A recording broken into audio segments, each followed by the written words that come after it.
I'm Chloe Smith and I am a student at Bryant and Stratton College. And today it's going to be focusing on more of a serious and emotional issue, but it definitely needs to be expressed in our society. Now, did you know a person is 23 more times likely to get into a car accident if you're texting and driving? This occurrence is very drastic and very sad for the family members and for our community because it's widely expressed and unfortunately it's also current in our society. Now, teenagers are really more susceptible for texting and driving. That's why it's important for individuals to know that texting and driving is bad for you and it shouldn't happen, and there should be no distractions near even having your phone in the front of your seat for you. Therefore, today I will be educating you guys about the dangers of texting and driving and how to prevent the possible car crashes and dangerous accusations with that. Now, according to the National Safety Council, 1.6 million car crashes are from texting and driving. The dangers are everywhere. You can be texting and driving and you can be distracted and you can hit another car, potentially hurt someone else. You can hit a tree, hurt yourself or a passenger in that car. So that's why it's necessary for everyone to be educated on the dangers.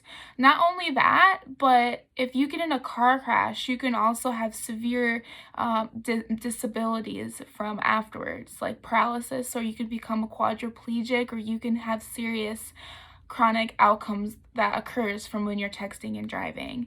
That's why it's important to know the dangers and to know that texting driving is current in our society, and you need to be educated on the dangers to learn what not to do and how to possibly prevent and help other individuals with that. And so we're all educated on the dangers of society. We're now going to do what's next.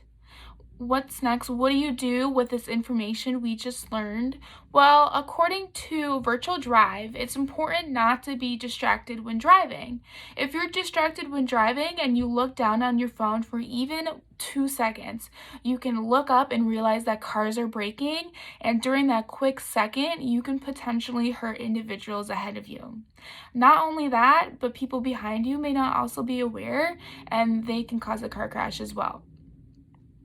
You can take a pledge as well in many of the websites like National Drive or don'ttextanddrive.org. You can take a pledge and you can donate, you can educate others, you can learn about more statistics or more precautions or preventions that you can possibly do.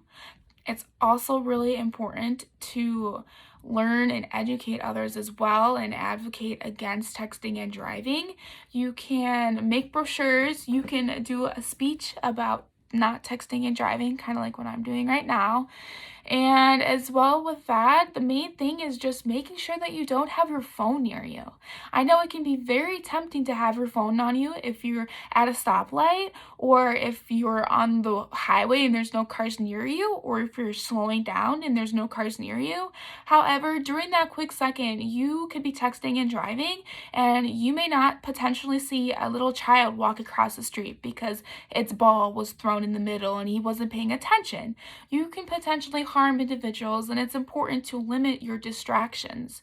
With limiting your distractions, you're so much more hyper aware, your peripheral vision is so much more current, and you have better connection between what's happening and driving. All about driving is you have to know about what's happening and you have to anticipate about the drivers and what's going to happen, especially in the highway or city driving or even country driving with the animals and night driving. Also with that, I would just make sure you put your phone in the back seat. You turn off your phone, maybe shut it off. And I know on some phones, they actually have a do not disturb while driving. And I've done that before, and it actually really helps with limiting distractions. And that's really all I have to say for today. So for today, I just wanted to let you guys know about the dangers of texting and driving, and know that it's very bad to text and drive, and it can be very hurtful to other people. And with knowing the preventions of how not to text and drive and not to be distracted. So thank you so much. I hope you guys have a nice day.